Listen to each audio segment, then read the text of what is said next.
Assalamualaikum teman-teman semua. Oke, langsung saja kita simak cerita Nabi Musa ya. Jadi teman-teman, Nabi Musa lahir dari golongan Bani Israel di negeri Mesir. Saat itu, Mesir dipimpin oleh Raja Fir'aun yang terkenal dengan kezalimannya. Ketika itu, dia memerintahkan para prajuritnya untuk membunuh bayi laki-laki segera setelah dilahirkan. Fir'aun khawatir ada seorang pemuda dari Bani Israel yang akan merebut kekuasaannya, seperti mimpinya yang ditafsirkan oleh para dukun dan penyihir saat itu. Beberapa saat setelah bayi Musa lahir, "Ya Tuhanku, jagalah anakku ini," ucap seorang wanita yang ternyata ia adalah ibu Nabi Musa. "Nak, semoga engkau dipertemukan dengan orang yang baik dan bersedia merawatmu dengan baik pula." Lanjutnya, peti berisi bayi Musa terombang-ambing terbawa arus sungai Nil. Hingga akhirnya peti itu sampai di tempat pemandian yang ada di dalam istana Firaun. Kemudian peti itu ditemukan Asiyah, istri Raja Firaun. "Hah? Peti apakah itu?" tanya Asiyah. "Hah? Bayi laki-laki?" lanjut tanya Asiyah pada dirinya sendiri. "Duh, lucunya bayi ini. Aku akan mengurusnya dan menjadikannya sebagai anakku," ucap Asiyah. Sejak saat itu, bayi Musa tinggal di istana. Asiyah merawat bayi Musa dengan penuh kasih sayang hingga menjadi seorang pemuda. Suatu hari di luar istana, ketika sedang berjalan-jalan, Nabi Musa melihat dua orang yang sedang berkelahi. Yang satu dari Bani Israel, sedangkan satunya lagi orang Kipti, penduduk asli Mesir. Sudah, kalian jangan berkelahi lagi," ucap Nabi Musa kepada kedua orang itu. "Diam, kamu jangan ikut campur. Biarkan aku selesaikan urusanku dengan orang Bani Israel ini," jawab orang Mesir tersebut. "Orang ini sudah banyak merugikan saya. Jadi, saya menuntut ganti rugi dari dia. Paham? Omong kosong. Sini hadapi aku kalau kau berani," ucap pemuda Mesir tersebut dengan marah.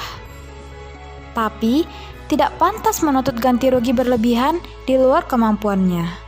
"Kamu sudah menzolimi dia," jawab Nabi Musa. Kemudian Nabi Musa memukul orang Kipti itu dengan tangannya. Seketika orang Kipti itu tergeletak mati. Nabi Musa menyesal. Lalu dia berdoa, "Ya Allah, ya Tuhanku, sesungguhnya aku telah menzalimi diriku sendiri, maka ampunilah aku." Peristiwa itu segera menyebar ke seluruh Mesir. Para prajurit Firaun ditugaskan untuk menangkap orang yang telah menyebabkan seorang Kipti meninggal.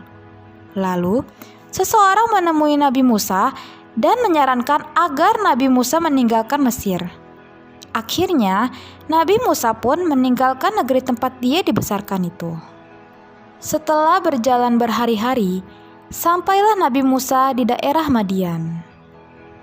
"Hai, kalian sedang apa di sini?" tanya Nabi Musa. "Kami hendak mengambil air untuk minum ternak kami, tapi kami tidak dapat berdesakan dengan kaum lelaki yang ada di situ. Terpaksa kami menunggu sampai mereka selesai memberi minum ternak mereka. Kami harus mengerjakan semua ini karena ayah kami yang sudah lanjut usia," jawab kedua orang wanita tersebut. "Baiklah, aku akan bantu kalian," jawab Nabi Musa. "Berikan ini pada ternak kalian, hingga mereka bisa minum sampai puas," ucap Nabi Musa. "Terima kasih Tuan," jawab kedua orang wanita tersebut.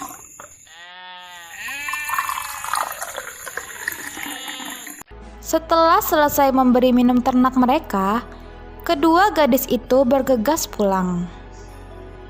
"Ayah, tadi saat kami hendak memberi minum ternak-ternak kita, seorang pemuda menolong kami. Dia mengambilkan air untuk ternak-ternak kita," ucap kedua gadis tersebut. "Besok, temui pemuda itu dan ajak dia ke sini," jawab Nabi Syuaib yang ayah dari mereka.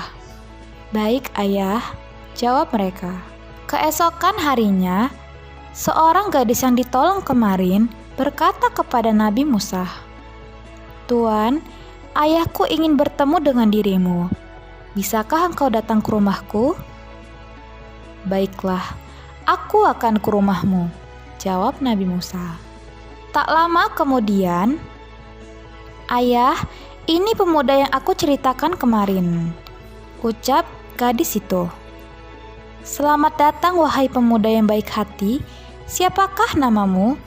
tanya Nabi Syuaib. "Namaku Musa," jawab Nabi Musa. "Wahai Musa, tinggallah bersama kami.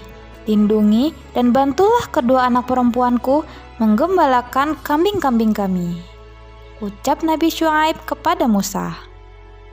"Dengan senang hati, Tuan."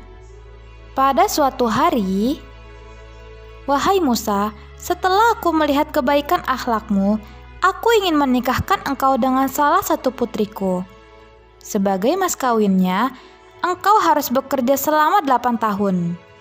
Akan lebih baik lagi jika engkau genapkan menjadi 10 tahun. Bagaimana menurutmu?" tanya Nabi Syuaib kepada Musa. "Baiklah, aku bersedia dan insya Allah aku sanggup melaksanakan persyaratannya." Akhirnya, Musa menikahi salah satu putri Nabi Syuaib.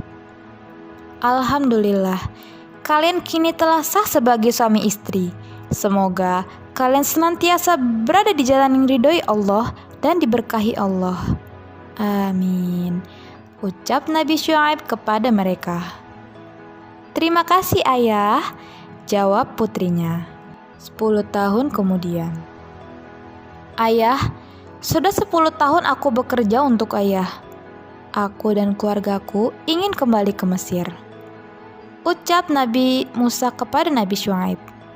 "Baiklah, jika memang itu keinginanmu, aku tidak melarang. Semoga kalian selalu dalam lindungan dan rahmat Allah. Semoga perjalanan kalian dimudahkan dan tiba di tempat tujuan dengan selamat." Nabi Musa pergi ke Mesir bersama keluarga kecilnya.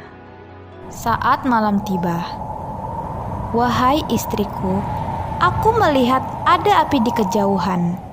Mungkin itu berasal dari obor dari para musafir. Aku akan mendatangi mereka dan meminta api untuk menghangatkan tubuh kita," ucap Nabi Musa kepada istrinya. "Baiklah suamiku." Tempat yang dituju Nabi Musa bernama Lembah Tua. Sesampainya di sana, Nabi Musa melihat api menyala-nyala di sebuah pohon yang hijau. Seketika Nabi Musa takjub melihatnya. Tiba-tiba Nabi Musa mendengar sebuah suara memanggilnya. "Wahai Musa, sungguh aku ini Allah, tidak ada Tuhan selain aku. Maka sembahlah aku dan laksanakanlah sholat untuk mengingat aku." Turunlah firman Allah Ta'ala, "Apakah yang ada di tangan kananmu wahai Musa? Dengan izinku, mulai sekarang tongkat itu bisa engkau gunakan untuk menegakkan kebenaran dan keadilan." Firman Allah Ta'ala kepada Nabi Musa, "Ini adalah tongkatku, aku bertumpu padanya. Dengannya pula aku merontokkan daun-daunan untuk makanan kambingku.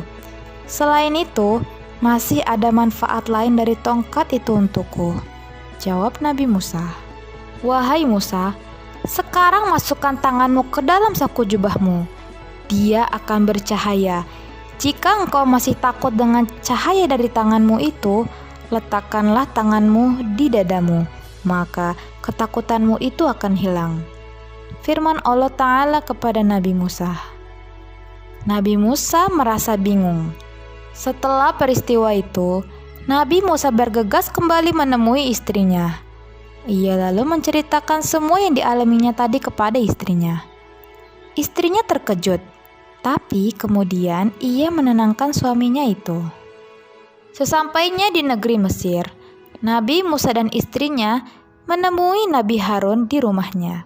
Nabi Musa lalu menceritakan apa yang terjadi. "Wahai saudaraku, kekejaman Fir'aun semakin menjadi-jadi. Dia semakin semena-mena terhadap Bani Israel," ucap Nabi Harun kepada Nabi Musa. "Saudaraku Harun, kita harus menyadarkan Firaun dan menghentikan kekejiannya. Besok kita harus menemuinya di istana," ucap Nabi Musa kepada Nabi Harun. Keesokan harinya, "Siapa kalian? Ada perlu apa menemuiku?" tanya Firaun dengan ketus. "Musa dan Harun, utusan Allah. Kami ingin engkau bertobat," jawab Nabi Musa. "Oh, kau Musa rupanya. Kau kurawa sejak kecil di istana ini, lalu pergi entah kemana. Sekarang engkau tiba-tiba muncul lagi dan mengaku sebagai utusan Allah. Siapa itu Allah? Mengapa pula kau harus bertobat?" jawab Firaun dengan ketus. "Allah adalah Tuhan yang menciptakan alam semesta beserta isinya, termasuk kita. Karena itu, hanya Allah lah yang pantas untuk disembah. Firaun, selama ini kau telah mengaku dirimu sebagai Tuhan. Itu adalah sebuah dosa besar. Segeralah bertobat," ucap Nabi Musa kepada Firaun. "Lancang kau Musa. Kalau benar kau adalah utusan Tuhanmu, tunjukkan buktinya sekarang juga," jawab Firaun dengan kesal. "Baiklah jika itu yang kau inginkan." Nabi Musa melempar tongkat yang kemudian berubah menjadi ular besar. Firaun dengan mengejek membalas perkataan Nabi Musa. "Hahaha, itu seperti sihir yang dimiliki penyihir di kerajaan ini. Kalau begitu, kutantang kau berhadapan dengan penyihir andalan kerajaan." Tak lama berselang, beberapa penyihir telah hadir di istana. Lalu mereka melemparkan tali dan tongkat yang berubah menjadi ular. "Kalau hanya tipuan begitu, kami juga bisa melakukannya," ucap mereka. Tetapi kekuatan para penyihir itu berhasil ditaklukkan oleh mukjizat tongkat Nabi Musa. Setelah peristiwa itu, banyak rakyat Mesir yang beriman dan menjadi pengikut Nabi Musa. Hal itu membuat Fir'aun khawatir. Dia pun menyuruh prajuritnya untuk menangkap dan menyiksa para pengikut Nabi Musa.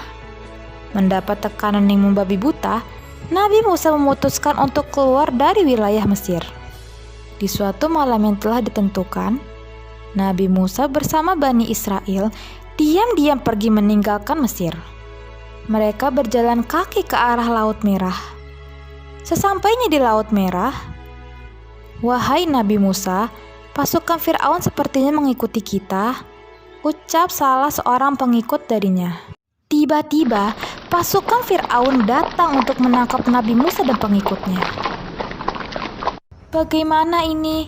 Pasukan Fir'aun sudah ada di belakang kita," tanya salah satu pengikut Nabi Musa.